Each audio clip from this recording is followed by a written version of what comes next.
Hey, everybody, we're back again, kicking in the second half. Kish YZ. We're bringing it back to South Beach. Shout out to the Miami Heat fans. We're doing Jimmy Butler, PPF, past, present, future. Hey, but first, if you are watching the video and you like the video, go ahead and give us a thumbs up. Hugh, got any shout outs over there? Yeah, we want to give a special shout out to ADTR fan 18. We appreciate the sub earlier today. We appreciate everybody that subs, but yeah, shout out you. And if you like our videos, give me a sub. No tomatoes, please. I like that. Give that guy a sub. He don't like the veggies. Yeah, so like I said, getting into this episode, we're doing Jimmy Butler. Just to backfill a little bit, Hugh, you're going to give us a spill, but I like to say this guy came in or came out of high school as a two-star recruit, went to a junior college before transferring to Marquette to end his collegiate career. So, we got a little backstory there. There's more to it if you want to look that up, but we're going to go ahead and start off from there. Hugh, give us a spill. Yeah. So like you just touched on a little bit, Jimmy Butler is 31 years old currently. In 2007-2008 season, he went to Tyler Junior College. After that season, he played one season there. After that, he transferred to Marquette, where he played from 2008 to 2011. So it looks like he went to school for 4 years. It's looking like he declared for the 2011 NBA draft, where he was taken 30th overall to the Chicago Bulls, so the last pick of the first round. And his accolades, his awards, speak for themselves. He has quite a few of them. He is a 5-time NBA All-Star. He is a 3-time All-NBA third team. He's a 4-time NBA All-Defensive second team. And he was the 2015 Most Improved Player of the Year. And then he also played in 2016 for Team USA in the Olympics. And so he played from 2011 to 2017 with Chicago. June 22nd of 2017, he was traded to the Timberwolves. Played a season for the Timberwolves. Then November 12th, 2018, he was traded to the Philadelphia 76ers. He played one season there as well. Then July 6th, 2019, he signed with Miami via sign and trade, which that was a big trade, a 4-team trade. And that's where he's at currently.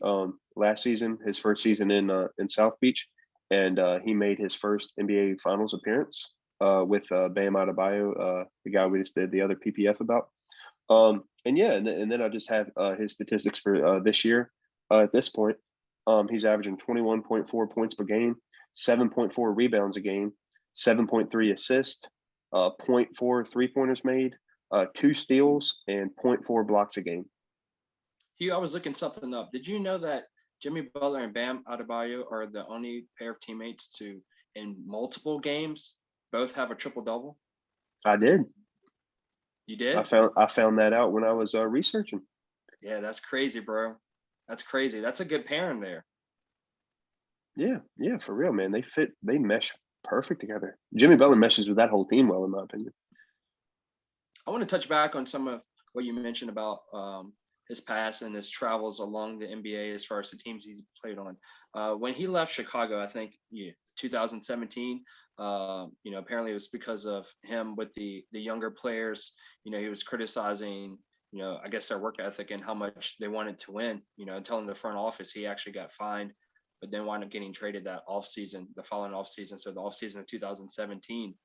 And then, going to the Timberwolves, we saw the drama there as far as the disagreements between the work ethic of Jimmy Butler and Karl Anthony Towns. And I don't think Jimmy Butler is a disruptive player as far as causing drama.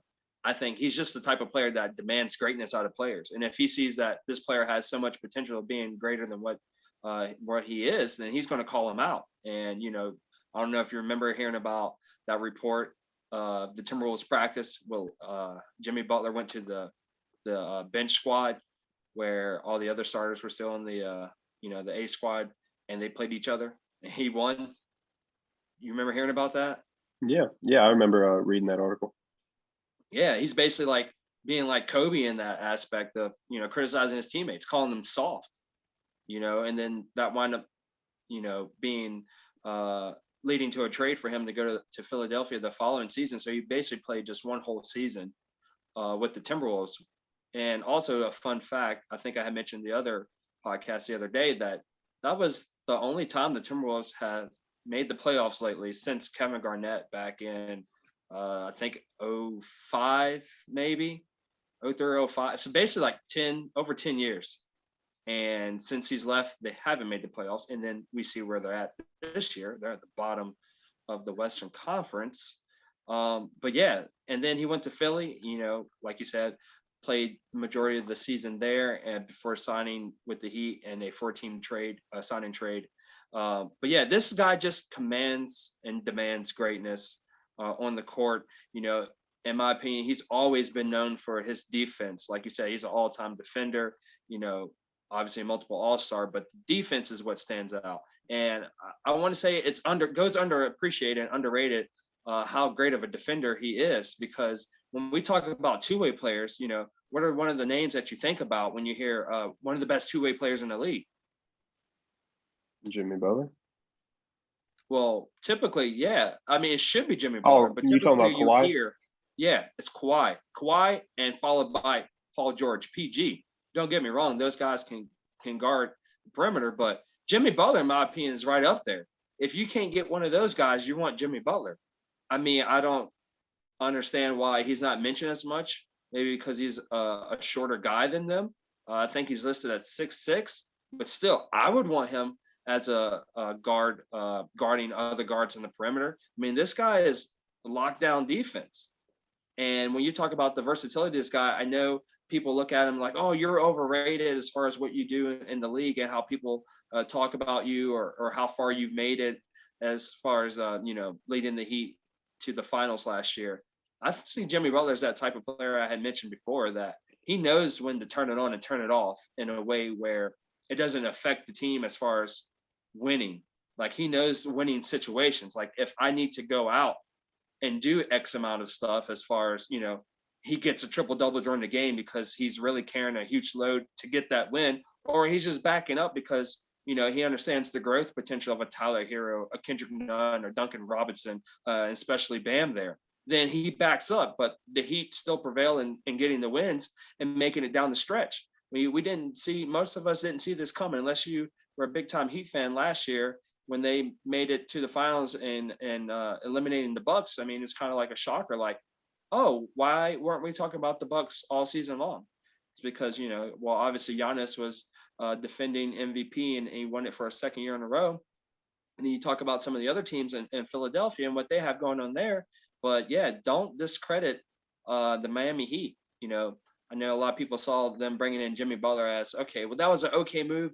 Maybe not, the biggest name they could have grabbed because of that free agent year there, but it was a great move for them because what the Miami Heat does, they don't look for great talent. They look for great personalities that fit their culture. You have to fit that mentality or you just won't cut it there. It won't work for you. But Jimmy Butler found a home. I think this is a place that I could see him staying for a while or even to finish out his career. I mean, especially if Bam is there and healthy, I don't see why they need to shake things up. He could possibly take lesser pay, in my opinion, if they needed to do something down the road. Not saying they needed to, stack up a whole bunch of superstars to win, but, they have Oladipo now. So, if this guy can stay healthy, that's going to be a big improvement there compared to where they were last year. They really didn't lose anything to get that guy. And like I said, and the Bam Adebayo PPF, Jimmy Butler as well, coming off bubble fatigue. I think what he had like a slight injury earlier this season where he missed some games, Hugh. Yeah, I think he missed some games earlier, if I remember correctly. But then when he came back, he dropped like 3 triple doubles in the matter of several days. I mean, the guy is just, that just shows you that, okay, he's almost in that realm where I compare him to kind of like LeBron as far as the effect that he has on his team and what he can do on given nights as far as effort wise. Like, hey, do we expect this guy to put up a triple double every game? No. But, is he capable of doing it? Obviously, yes. Is he capable of carrying the load? Yes. Is he capable of motivating his team? Yes. And he's proven that already. So I don't need to see more to back this statement up, in my opinion. So if you're a Heat fan, you have to be proud of having this guy on your side, because this guy is a workhorse. He's a dog. He believes in grinding, and this is just what he does from day one. He's the type of person, he has said in the past, he doesn't want anybody to feel sorry for him. If you look up his backstory, he's proud of where he's come from in his journey to the NBA, because that's what made him into the person he is today, and gives him that winner's edge mentality that a lot of NBA players don't have. And if they had that, that would be the extra step that they need to make themselves greater. Yeah, yeah, I agree with everything you said. You actually brought up something I was actually going to talk about with LeBron. He reminds me a lot of LeBron in how he expects greatness from the people around him, and that he seems to have an effect about him that makes everyone around him play better. Like you touched on, right now in Miami with all the young guys, I think Jimmy Butler's a great fit there. I mean, he's just meshing well with them. Um, he's a leader for him. He's going to help them develop and grow as players, and I think that's huge for Tyler Hero, Duncan Robinson, Bam, all those guys down there, Oladipo, um, all those type of guys. And yeah, I mean, I think he does the same thing LeBron does. He just does it a different way.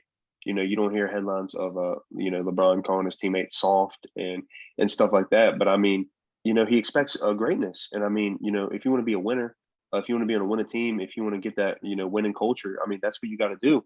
And Jimmy Butler is very outspoken. You're gonna know if he's upset, you're gonna know it. If he's mad, you're gonna know it. If he's happy, you're gonna know it. I mean, he's just one of them guys that he ain't gonna hold back. And that's what people love him or hate him, but I mean that's the way he is, and he's not gonna change for anybody. I mean, he's probably one of the grittiest players in the league, in my opinion. He just gets under your skin. I remember him and T.J. Warren going back and forth. I remember that vividly.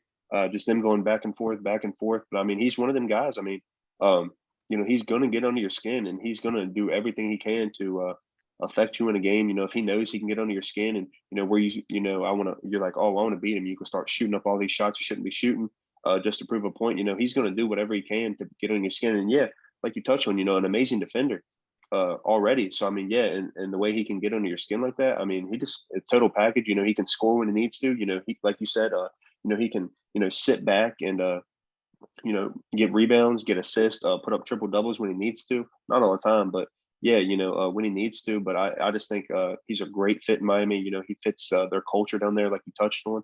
And yeah, man, I think Jimmy, I think he should stay in South Beach. I think him and Bam should just stay down there. Jimmy, yeah, like I said, he's already 31. So I mean, his playing career, is he's probably on the second half of his playing career. But yeah, I mean, I would stay in Miami. Everything's going great for you there right now, and you're getting along with your team. You're winning. I mean, your first year there, you went to the finals. So I mean, obviously, y'all are doing great things down there. So yeah, if I was Jimmy, I would stay put. And yeah, man, I mean, Miami's a team to look out for. I mean, I know we did a debate, or not a debate, excuse me, a podcast around All-Star break about the standings and where we saw the teams going. I think Miami was down lower, and I think we all kind of agreed. We expect them to rise up a little more, and they have. I think, what are they, fifth in the East now currently? I think. So I mean, yeah, I mean, they're a team on the move. I could easily see them taking over fourth from Atlanta. Or no, Charlotte. Who has fourth now? I think Charlotte. Does Charlotte still have fourth? Is Atlanta at six now? I think, right? I'm not sure. I haven't looked today, but I think yesterday Charlotte was at everything's four. kind of So yeah, I mean, with LaMelo Ball, I think they could easily take over that fourth spot and be a pretty high seed for the playoffs and make another run. I mean, they get hot again like they were last year, and easily, I mean, make another run. They could give these teams we've been talking about, the powerhouses in the East, a run for their money. I think. Oh yeah, for sure. Yeah, like I had mentioned before that, if you're talking about Brooklyn Nets, or if you're a Brooklyn Nets fan, that this is a team to be worried about when it comes to defense, because they know how to win games with their defense for sure. And then you bring in another piece with like Oladipo, and if he learns to acclimate to their system and plays well for them, then that's going to be scary, because they're going to be a huge underdog, a huge underdog.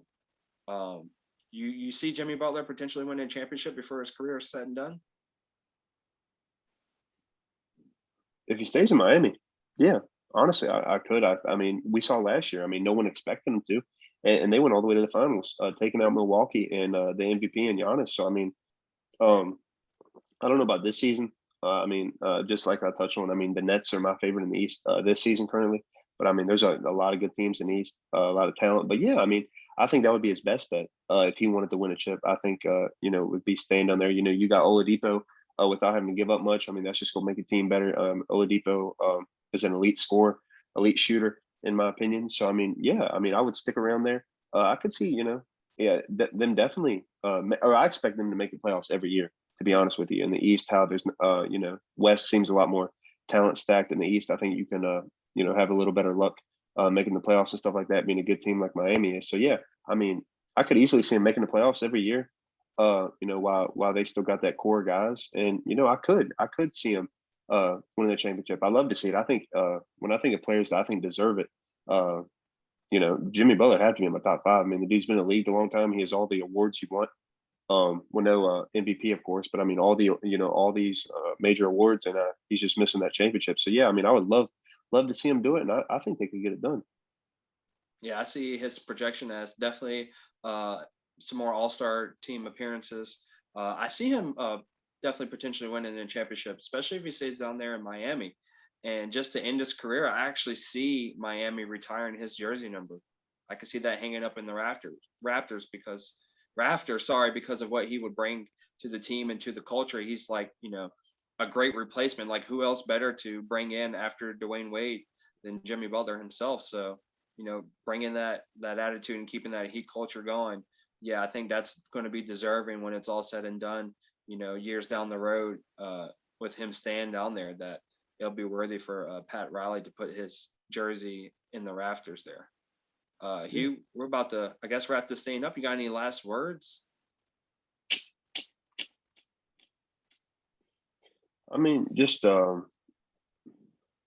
do another shout out to Miami, man. I mean, it's a team down there, and they're quiet, and you don't hear too much about them, man. But they're scary, and like we saw what they were able to do last season. Like I said earlier, no one expected them to to make a push like they did, and they went all the way to the finals. So yeah, I mean, they're just a team that when you think about powerhouses in the East, they usually don't come to your forefront of your mind when you're talking about Brooklyn and the Sixers and the Bucks and teams like that. But I mean, they're a team that can't be slept on. And the thing you mentioned earlier, you said underdogs. I think that's how they like it. I think they love that team in there with how gritty they are, that culture. I think they prefer to be underdogs, to be honest with you. So yeah, just shout out Miami. Keep doing what you're doing, getting better. Those young guys developing, and I think y'all will have a lot of success for years to come down there in South Beach. Yeah, just relating back to what you said, the underdog mentality. I think back when Dwayne Wade won his first one with Shaq, I mean, obviously you had expectations there because of the name of Shaq, but still, I felt like they were underdogs going into that final series against the Mavericks, and they pulled that off. And then you see when LeBron came over, uh, maybe when they were the most favored in that Mavericks series there in 2011 is kind of, obviously they didn't win that one, but the following year, when they were underdogs pretty much the whole season because of what happened the previous season and how that ended. That really motivated them going against the OKC team. And then the following year, just trying to keep that legacy alive of, okay, the multiple championships that were promised, and that fueled them as well. So, yeah, you could kind of see a pattern there where whenever the Heat are major underdogs, they thrive in that. Yeah, no different than last year when you see the Heat. Okay, get out the first round. In the second round, they played the Bucks. Like, okay, how many games will it take for Giannis to finish his team off? And we know the result of that. So yeah, definitely shout out to the Heat culture and the Heat fans there. Y'all are doing a great job. Shout out to Pat Riley because Pat Riley is just a genius. I mean, he's got the right pieces and he doesn't need a lot of change to make everything balanced all over again.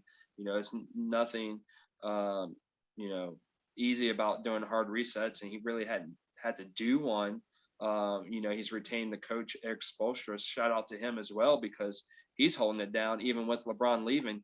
A lot of times when you see teams break up or don't have as high expectations or can't meet goals, that sometimes they're let go. But he's still there and he's still a winning coach and keeping that spirit alive. But yeah, I'm gonna end this shouting out to let's shout out to Big Face Coffee. That's Jimmy Butler's coffee from the bubble. You remember hearing about that, Hugh? $20 a Mm, cup. No, I don't remember that. Yeah, yeah, he was selling that in the bubble, even to his teammates. or maybe just his teammates. He was Hey, making he that, always grinding, man. literally grinding coffee beans, apparently French pressing it, $20, big face coffee, man. I'd take one of those just to try it. Hopefully it's worth the money. That's $20 for a cup of coffee. So no refills, please. What'd you say it was? Big Face Coffee? Big face coffee. Yes, Huh, sir. I think that's a that's the unique name. I name hope too. that's the name. So I'm shouting that out. Well, yeah, shout it out. Yeah, hopefully it's worth that. It's big bucks for a cup of coffee. Or some Yeah, Starbucks there. yeah, yeah. Can't get out the bubble. So where else you want to go for great coffee? That's true. But yeah, anyway, yeah, thank y'all for watching this video. Again, if you like the video, give us a thumbs up. If you love the video, give us a sub and check out our other videos and make sure you stay tuned for more content. If you like the PPFs, please leave in the comments what other videos you want us to do PPFs on as far as players. Look out at our shoes channel.